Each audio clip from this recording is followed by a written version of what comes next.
6 জনকে। ওই দিন রাত্রেবেলা মাগুরা শহরের প্রতিটি বাড়িতে বাড়িতে, মেসে মেসে, যেখানে শিক্ষার্থীরা বসবাস করে, ব্যাপকভাবে তল্লাশি চালিয়ে রাতে আরো কয়েকজন মেয়ে শিক্ষার্থী সহ আরো কয়েকজন শিক্ষার্থীদেরকে গ্রেপ্তার করা হয়। তার প্রতিবাদে পরের দিন সকালবেলা আমরা যখন 19 জুলাই সকালবেলা আমরা যখন মাগুরাতে একটি বিক্ষোভ সমাবেশ করার চেষ্টা করি, মিছিল করার চেষ্টা করি, সারা শহর তখন ছাত্রলীগ, যুবলীগ তারা প্রকাশ্যে রামদা, স্যান্ডা, অস্ত্র শস্ত্র নিয়ে তারা মহড়া দিয়ে প্রশাসনের সহায়তায় তৎকালীন পুলিশ এবং আওয়ামী গুন্ডা পান্ডারা সারা শহরকে একটি ত্রাসের শহরে কায়েম করেছিল। সর্বশেষ আমরা পান্নওয়ানদেলি বেপারীপাড়া মসজিদের ওইখানে সবাই সংগঠিত হই।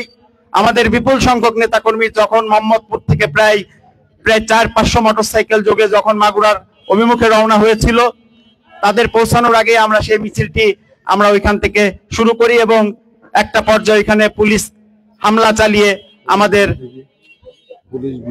পুলিশ বিজিবি হামলা চালিয়ে আমাদের মিছিল থেকে গ্রেপ্তার করে ওয়াশিকুর রহমান কল্লোল।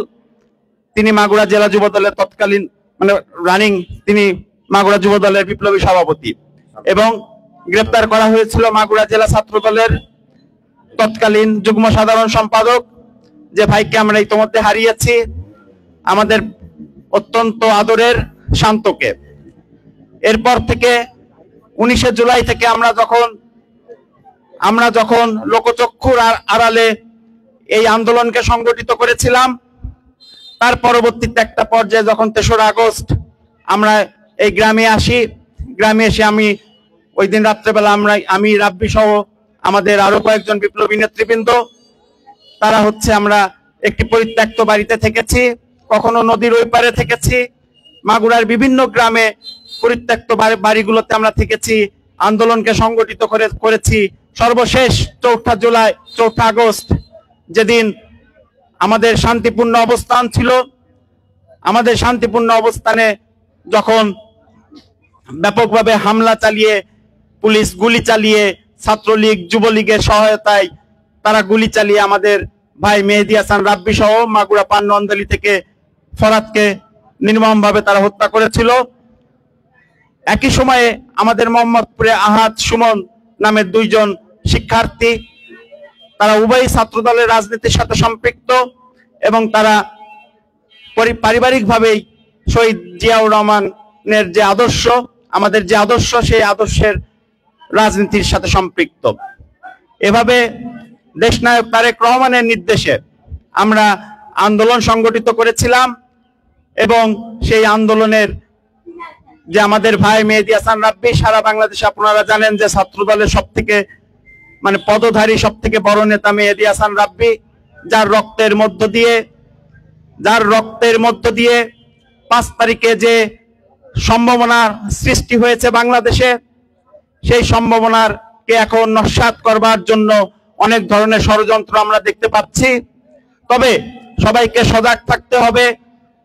যারা জুলাই আগস্টে যারা গণ অভ্যুত্থানে রাজপথে নেমে এসেছিল, আমাদের সকল ভাই বোন, আমাদের সকল অভিভাবক যারা সেদিন এই আন্দোলনে সম্পৃক্ত হয়েছিল, তাদেরকে আবারও সেই আজকে যে ষড়যন্ত্র চলছে সেই ষড়যন্ত্র মোকাবেলা করার জন্য ঐক্যবদ্ধ থাকার আহ্বান জানাচ্ছি। সংগ্রামী বন্ধুগণ, বক্তব্য দীর্ঘায়িত করব না। আমি আবার গভীর শ্রদ্ধা ভরে রাব্বিকে স্মরণ করছি। রাব্বির সাথে আমার সম্পর্ক 2003 সাল থেকে, তখন সেই স্কুলে পড়তো। তার নানি বাড়ি হচ্ছে আমাদের বাবুখালী ইউনিয়নে। বাবুখালীতে একটি মেলায় আমি গিয়েছিলাম, সে মেলা থেকে যখন ফিরছিলাম তখন রাব্বির সাথে আমার পরিচয়। সেখান থেকে আজ পর্যন্ত আজ অবধি দীর্ঘ প্রায় 22 বছর আমরা একসাথে থেকেছি, রাজনীতি করেছি, আন্দোলন করেছি, সংগ্রাম করেছি।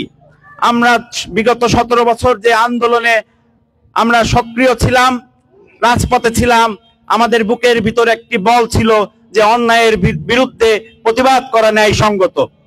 আমরা অন্যায়ের বিরুদ্ধে প্রতিবাদ করেছি, সংগ্রাম করেছি। 4 তারিখে যখন রাব্বিকে হত্যা করা হয় নির্মমভাবে, সেদিনও আমরা জানতাম না শেখ হাসিনা পরের দিন চলে যাবে। আমরা জীবনের ঝুঁকি নিয়ে সেই আন্দোলন যদি ব্যর্থ হতো, তাহলে আজকে আমাদের সবাইকে হত্যা করা হতো।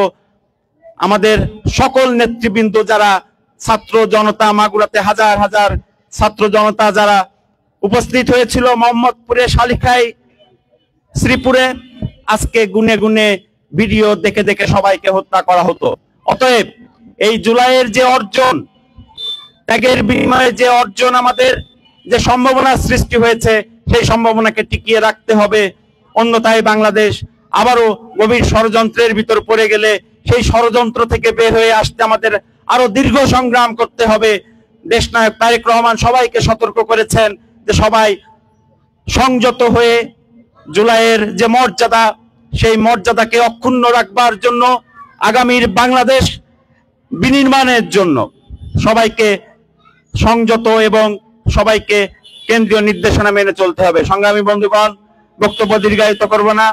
আমি আবারও শহীদ মেহেদী হাসান রাব্বি সহ আমাদের আরো যারা ছাত্র ভাইরা আমাদেরকে শহীদ হয়েছেন, সবার বিদেহী আত্মার মাগফিরাত কামনা করে সবার জন্য দোয়া চেয়ে আমি আমার বক্তব্য শেষ করছি। ধন্যবাদ। বাংলাদেশ জিন্দাবাদ, বাংলাদেশ জাতীয়তাবাদী দল জিন্দাবাদ, শহীদ রাষ্ট্রপতি জিয়াউর রহমান অমর হোক, দেশ নেত্রী বেগম খালেদা জিয়া জিন্দাবাদ, দেশ নায়ক তারেক রহমান জিন্দাবাদ, শহীদ মেহেদী হাসান রাব্বি অমর হোক। ধন্যবাদ।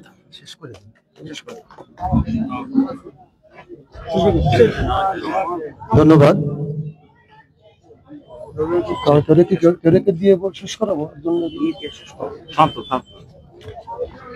আপনারা যারা বিভিন্ন উপন্যাস থেকে আজকের এই স্মৃতিচারণ অনুষ্ঠান সাফল্যমণ্ডিত করার জন্য এসেছেন, সবাইকে কৃতজ্ঞতা প্রকাশ করছি। মিডিয়ার যে সমস্ত ভাইরা এসেছেন তাদেরকে আমরা ধন্যবাদ জ্ঞাপন করছি। আমাদের আজকের অনুষ্ঠানের প্রধান অতিথি মহোদয় যে বক্তব্য দিয়েছেন, বিশেষ করে আমাদের আব্দুর রহিম ভাই একটা কথা বলেছেন যে প্রতি বছর যে আমাদের এইখানে এই লাল পতাকা উত্তোলন, এটা আমরা বাৎসরিকভাবে করতে চাই, আপনাদের সবার সহযোগিতা চাই। এবং আজকের এই অনুষ্ঠান থেকে আমরা আগামী দিনের সতর্ক সহাবস্থানে থাকব। আমাদের আসন্ন ত্রয়োদশ সংসদ নির্বাচন অতি সন্নিকটে। এই নির্বাচনে আমরা আমাদের গণতান্ত্রিক অধিকার ফিরে পাবো, আমাদের ভোটার অধিকার ফিরে পাবো। আমাদের জুলাই যে সমস্ত শহীদ হয়েছেন, আমাদের মেহেদী হাসান রাব্বি সহ যে সমস্ত ভাইরা শহীদ হয়েছেন, এই শহীদদের রক্ত যাতে বিসর্জন না যায়, আগামীর যে বাংলাদেশ বিনির্মাণ, এই বাংলাদেশ যাতে একটা সুখী সমৃদ্ধ বাংলাদেশ হয়, এই আশা ব্যক্ত করে আজকের এই ৩রা আগস্টের ঐতিহাসিক লাল পতাকা উত্তোলন এবং হাসিনা পতনের এক দফার আলোচনা শীর্ষক আজকের অনুষ্ঠান এখানে সমাপ্তি ঘোষণা করা হলো। সকলকে ধন্যবাদ। আসসালামু আলাইকুম।